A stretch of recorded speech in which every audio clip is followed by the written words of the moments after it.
I am Milton Cotty, retired from the Air Force. I'm 90 years old, and I did my flying training in 1948-49 after World War II. I was married during World War II, and that is significant to something I'll say a bit later. After I completed my flying training, I was posted up to the British Commonwealth Occupation Forces in Japan, to a place called Iwakuni, where our squadron number 77 was based. And that posting was to have been for 6 months.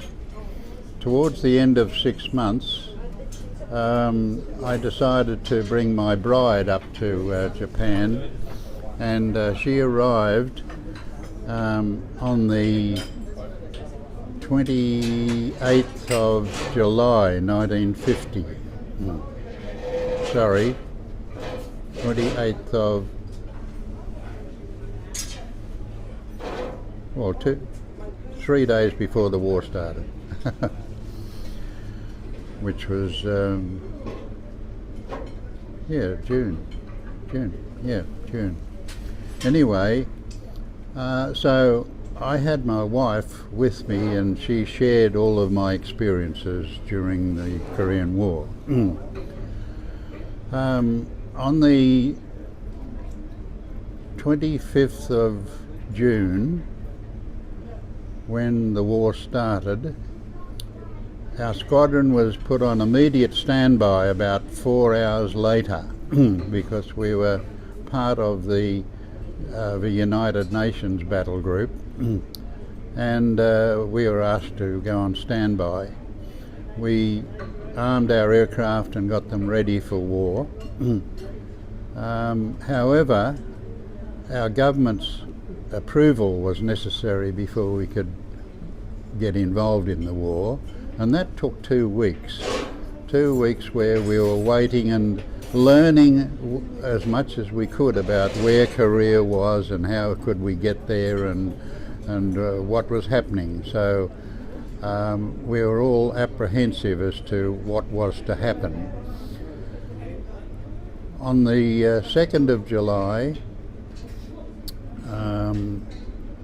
asleep in a married quarter on the base at Iwakuni, a phone call woke me up at about 2 o'clock in the morning, and a voice said, "Milt, our government has approved us to go to war.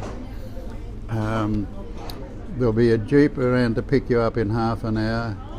You're off on the first mission. All you need is your flying suit." So I had to get up and leave my wife behind and go to war. It was the first time that I'd flown a Mustang at night, which was quite an experience. And our mission was to give top fighter cover to DC-3 aircraft, or Dakota aircraft, that were evacuating civilians from Taijon in the middle of Korea.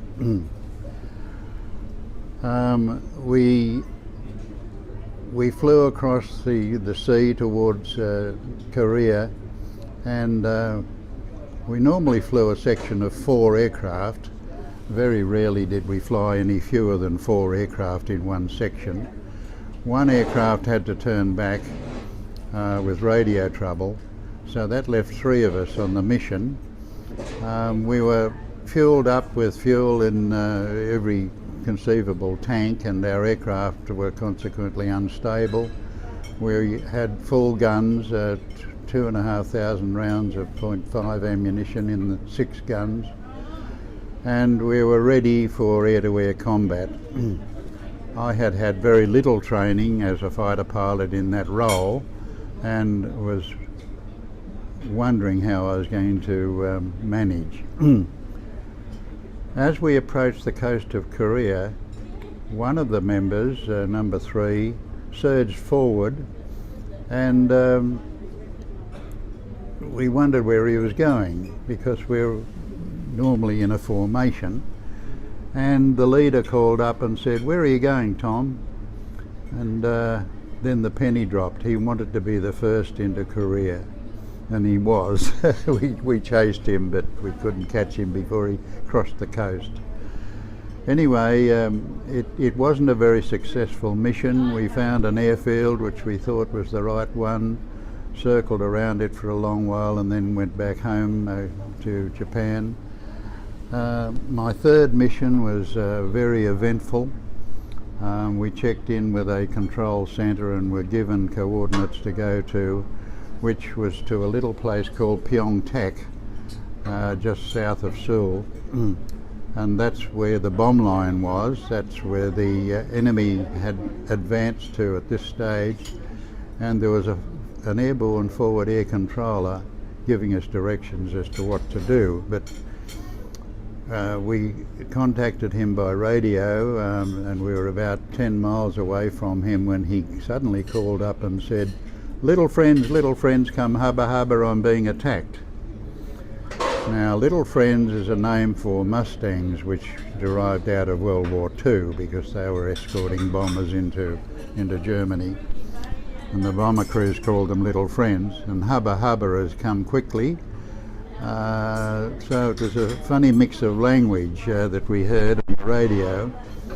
I was the first to see the other aircraft that was supposedly unfriendly, and I thought, well, I'll have to shoot him down. He was much slower than I was, and I chased him, and I was just about to fire with a no deflection shot, which couldn't have missed him, when he yawed out to one side and I saw South Korean markings on the side, and I refrained from shooting and pulled up, thinking that maybe it was a North Korean in South Korean markings, so I didn't want him to have the opportunity to shoot at me. So I pulled way up above him and looked down while I was upside down, and eventually determined that it was a South Korean aircraft that had come out of the sun to have a look at the airborne forward air controller.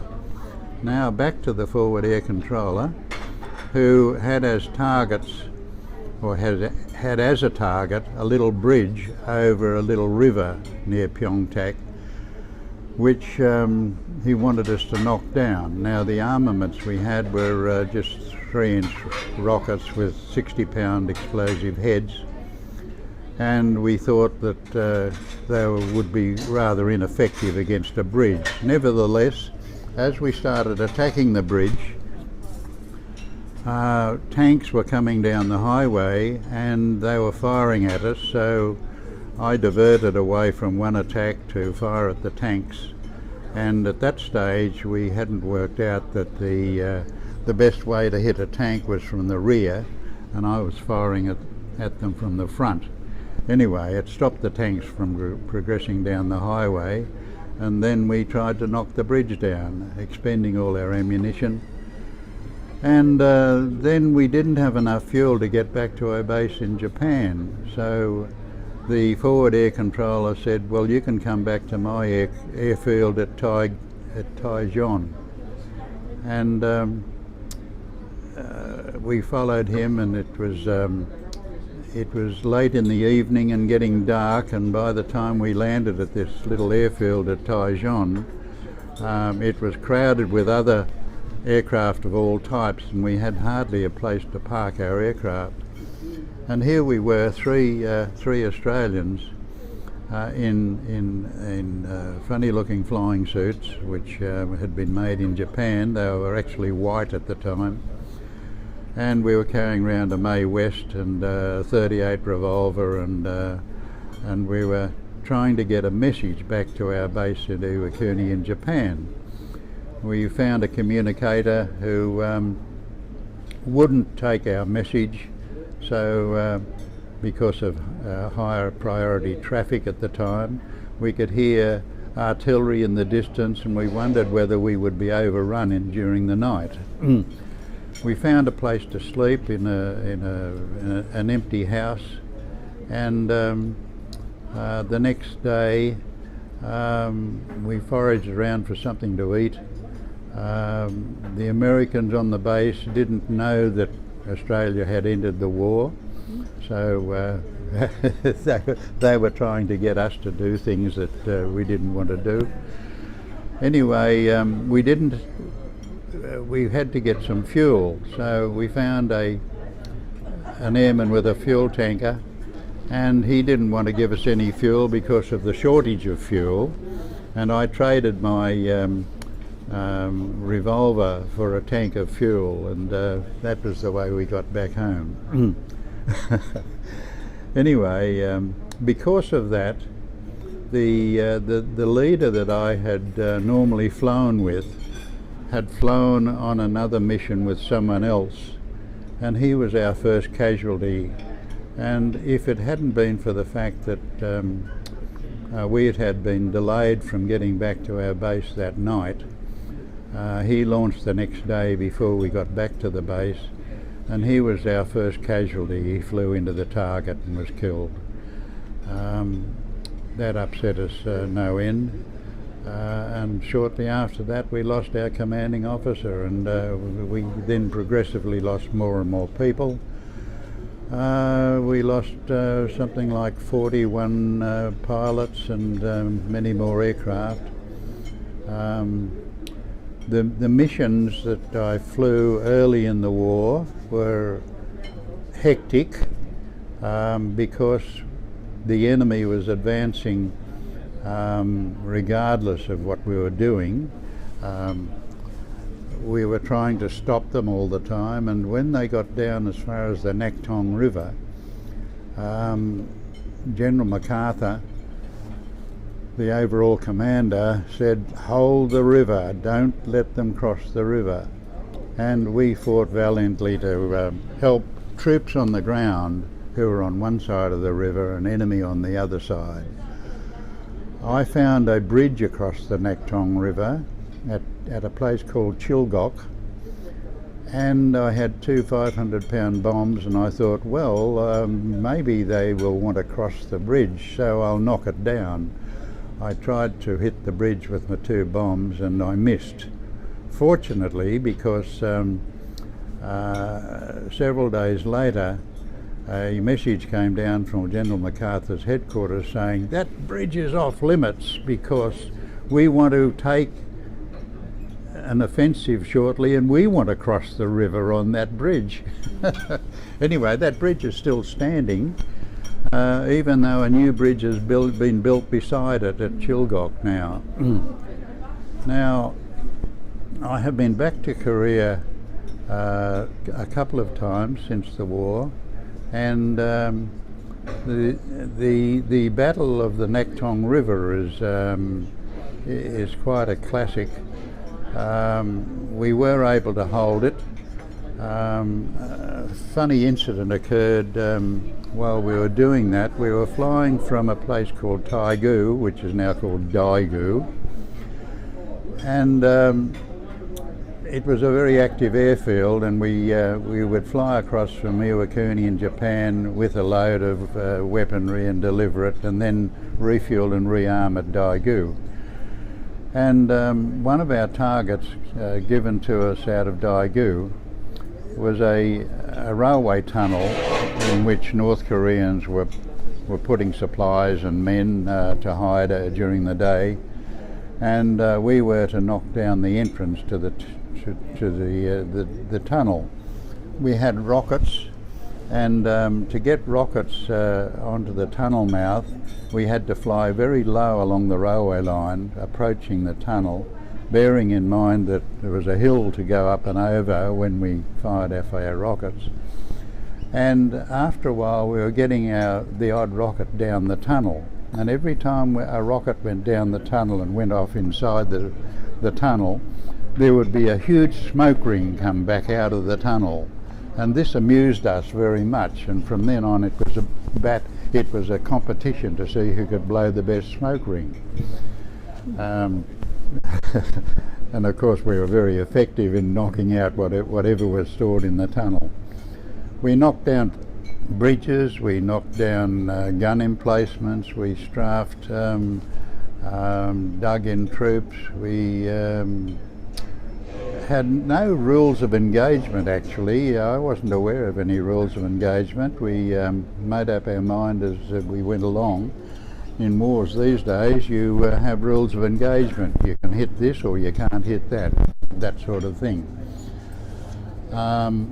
I feel very sorry for many of the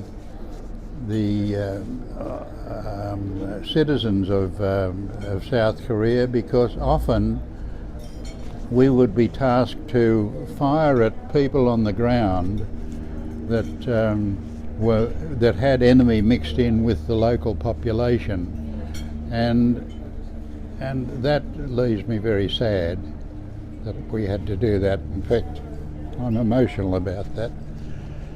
Anyway,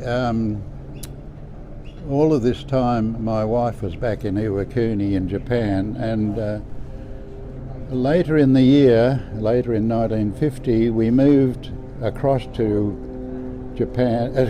Korea, to a place called Pohang, and it was a bare concrete strip with no facilities at all, and we lived in tents.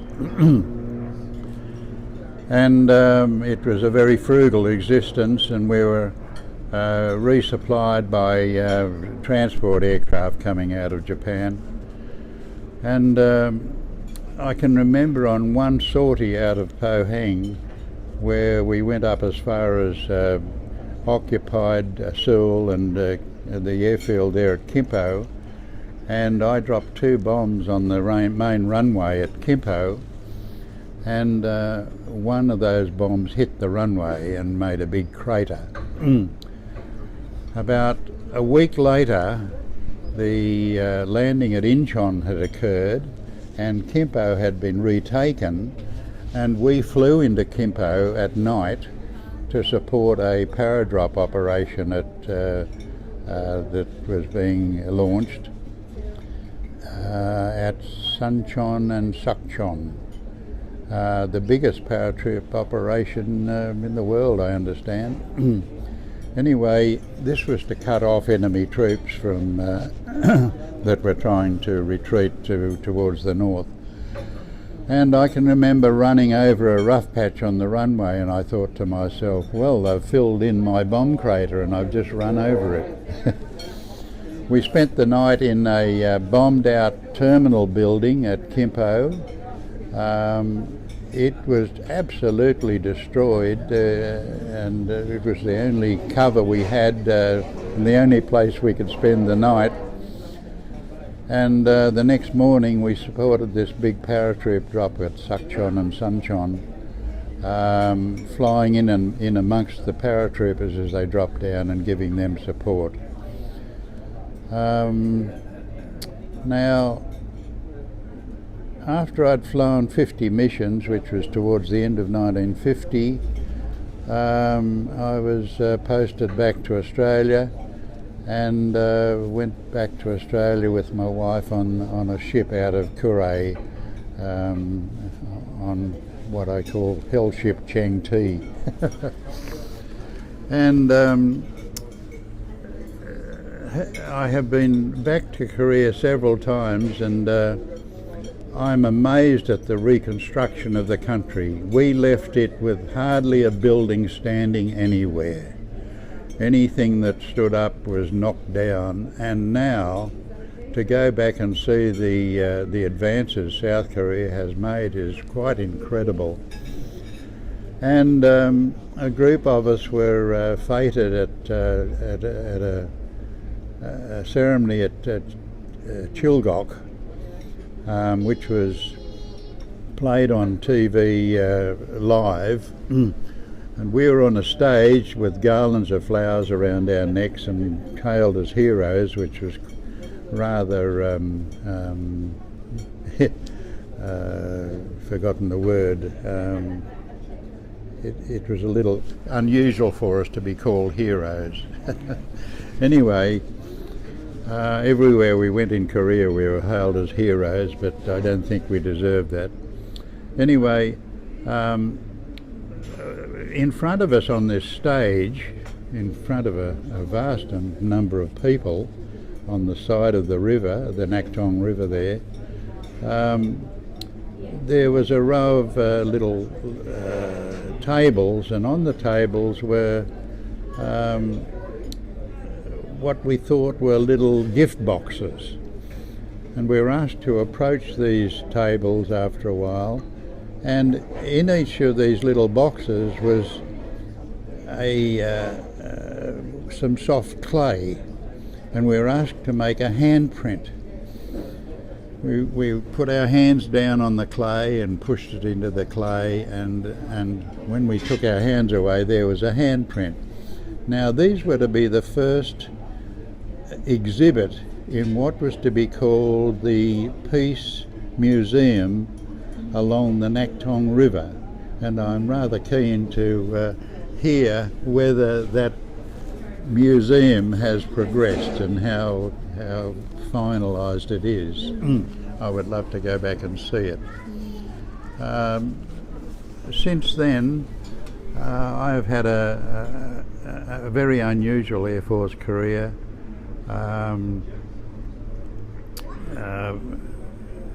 Becoming a test pilot, flew with the RAF on flight tests of their V-bombers, and then came back to Australia as chief test pilot for our own Air Force, and actually took part in a Top Gun competition that squadrons were entered into each year, and two of us became Top Guns for a year. And I blame the Korean War for that, because we ended up being able to fly very accurately, to be able to aim accurately and feel what the aircraft was doing very precisely.